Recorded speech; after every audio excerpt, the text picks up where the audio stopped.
On tonight's news, find out what Education Hall's new name is, the latest news on the Camden drug bust, and Jersey Shore's situation up next. Do you like this top? It's so gay. Really? Yeah, it's totally gay. You know, you really shouldn't say that. Say what? Well, say that something's gay when you mean it's bad. It's insulting. What if every time something was bad, everybody said, "Oh, that's so girl wearing a skirt as a top"? Oh, you are. Those are cute jeans, though. When you say that's so gay, do you realize what you say? Knock it off.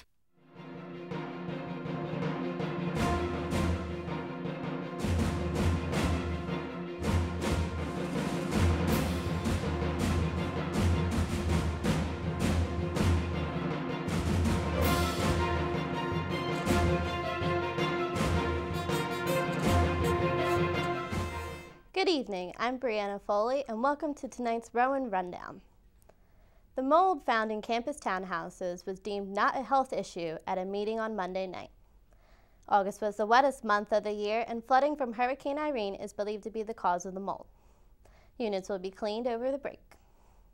If any resident is experiencing allergy symptoms, you are urged to contact the health center.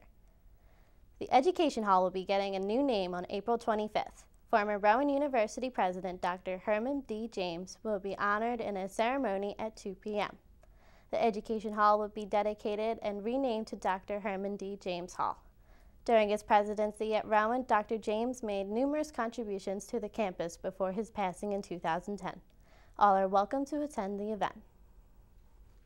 The Philadelphia Media Network is now in new hands. New Jersey Democratic leader George Norcross, along with several other businessmen, agreed to purchase the Philadelphia Inquirer, the Daily News, and Philly.com for $55 million on Monday.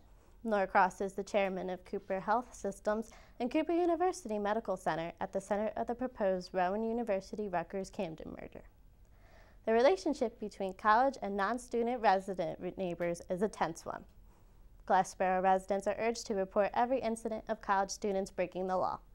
With the proposed Rowan-Rutgers merger, administration is worried that more students will cause more problems. The sooner they can be dealt with, the better. No. 49 people have been charged in a Camden drug bust where undercover police officers acted as sellers in the Lanning Square neighborhood. Authorities say 70% of those arrested traveled to the city from the suburbs of Camden, Burlington, and Atlantic counties. They have been charged with loitering to commit a controlled substance offense. The Glassboro Student Union may be having planning difficulties with their annual 10th state event. It is reported that much needed work must still be done for the free event, causing delays for startup. The Titanic exhibit arrives on campus next week just in time to mark the 100th anniversary of its sinking. The exhibit will feature artifacts from the ship and will include a documentary screening. It will be set up on the first floor of the library and is free to students and faculty. Coming up, find out how you can see the girl with the dragon tattoo and more information about studying abroad. Stay with us. Those boys are much too much. Those boys are much too much. We got the spirit. We're hot. We can't be stopped. We got the spirit. We're hot. We can't be stopped. We're going to beat them and bust them. Beat them. The smallest moments can have the biggest impact on a child's life. Let's get a little bit rowdy. R-O-W-D-Y. Take time to be a dad today. All those boys are much too much.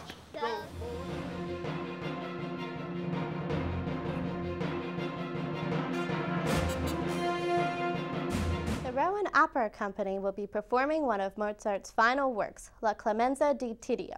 The show will take place in Flieger Concert Hall from April 13th to the 15th. Performances will start at 8 p.m. on Friday and Saturday and at 3 p.m. on Sunday.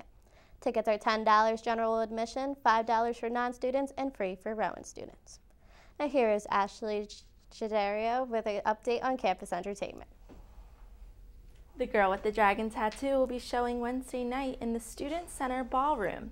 Popcorn, snacks, drinks, and raffle tickets will be provided to students, all for free. Some of the raffle prizes include movie posters and a chance to watch the movie from the best seat in the house. Rowan's 3D dance crew will be performing their 5th annual exhibition. The performance usually features additional dance groups on campus and will take place April 14th in Toho Theater at 8 p.m. Westby Hall is showcasing artists and designers who focus on urban and suburban contrasts in their high-low density exhibit. The exhibit will be on display for the rest of April. Back to you, Brianna. Thinking about studying in another country? Jacqueline Zielinski has all you need to know about study abroad. Hi, I'm Jacqueline Zielinski with your in-depth interview. Here today I have Erica Hawkshurst, and she will be telling us about studying abroad. Hi Erica, how are you today? Hi, good. So can you tell me about your experience studying abroad? Where did you go? I went to Barcelona, Spain last semester in the fall, and it was probably the best experience of my life. I think everyone who has the opportunity to study abroad should study abroad. I learned so much, I met the most amazing people and had the best time. That's great. Now how did Rowan help you along with this process? First, you have to pick a program that you want to study abroad with. The program I studied abroad with was called ISA, and Rowan helped me pick which program I wanted to choose. Then after you chose the program, then you had to fill out the application for the school and for the program that you were applying for. Were there any requirements to get approved for the application? Yeah, for the program and for the school, they each set a certain GPA that you have to have. And then the school wants you to have 2 letters of recommendation, and you also need to get a physical before you go away. And depending on what country you go to, you might need some vaccines or something. Were there any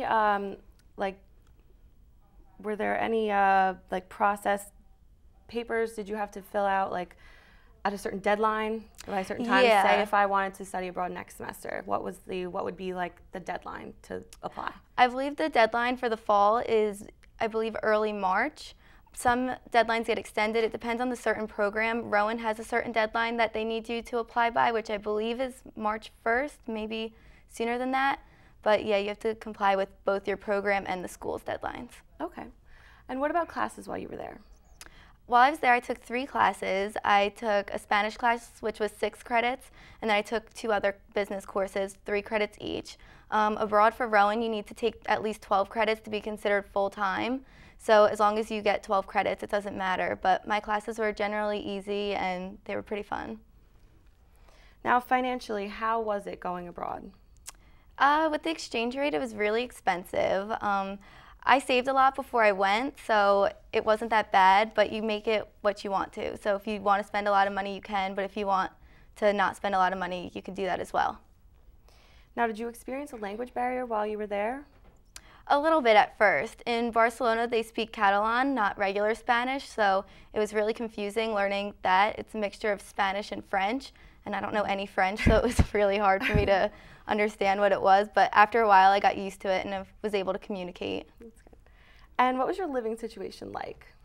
I lived in a homestay. I actually went with one of my friends from Rowan, and we shared a homestay together. We each had our own bedrooms, which was really nice, and we shared a house with a mom, and she had a son and a dog. Did you guys get along? Was there? For the most part, we got along. Our host mom was a nurse, so she wasn't home a lot. She would cook us meals, she did our laundry, and she cleaned our room once a week, which was nice. So Yeah, better than living at home. Yeah. Now, what was the time difference? It was 6 hours ahead of here. Was it ever a problem? At first it was a problem, but once I got used to it, I was able to communicate with people late at night for me, midday for them. So once I made a schedule with everybody, it wasn't too bad. Yeah. And did you ever feel homesick? At first I did, maybe for a day or 2, but once I got settled in, I felt fine. Okay. And how was it like coming home? Coming home was a big shock. It was harder to come home than it was to study abroad. I learned so many new things and I came back a completely different person, so it was really hard. That's great. Well, thank you so much, Erica. And just to let you know, if you have any more information, you can go to the website at rowan.edu and you can just search Study Abroad or go to the International Center located in Robinson Hall. Thank you very much, guys. Back to you at the desk. I have Matt Nelson here who's going to talk more about Rowan's football team's annual event. So Matt, what is this bone marrow registry? Well, thanks for having me on first off, Bree. The Rowan football team is going to be hosting their 4th annual Get in the Game, Save a Life, Be the Match registry. This is on campus. I'll get to the location in a minute. But basically, one of the employees who will be working the event will conduct a cheek swab on your face, no needles and no blood, so don't worry about it. And then once that is done, you then become a member of the Be the Match registry. And if you get matched up with someone, you'll be contacted by the National Marrow Donor Program. Has anyone ever been matched in the past? In 2009, we had a pretty well-known person here at Rowan University who was diagnosed. Rowan football former Prost defensive end Matt Hoffman had donated blood stem cells back on November 16th, and he helped cure a 58-year-old man, Warren Salek from Texas. Warren had non-Hodgkin lymphoma, and he's actually cancer-free. Did they ever meet? Yes. Later that year at a trophy presentation, Hoffman met Salek and his family in Salem, Virginia. When will this event be taking place? Tuesday, April 24th is from 9 to 3 in the Student Center pit. Anyone can go. If you can't make it out, if you want to listen to what's going on, our friends at Rowan Radio will have the coverage on 89.7 WGLS FM, or you can go to their website, wgls.rowan.edu. Well, thank you, Matt. Thank you for having me. Prof tickets are still available to purchase in the Student Center for $10. They are available to both students and non-students. The show featuring Cobra Starship and All-American Rejects will be on Saturday, April 14th at 7 p.m. in the SB Gym. Ever thought about writing and directing your own short film? Now's your chance. Come to the Student Center pit next Thursday from 9 a.m. to 5 p.m.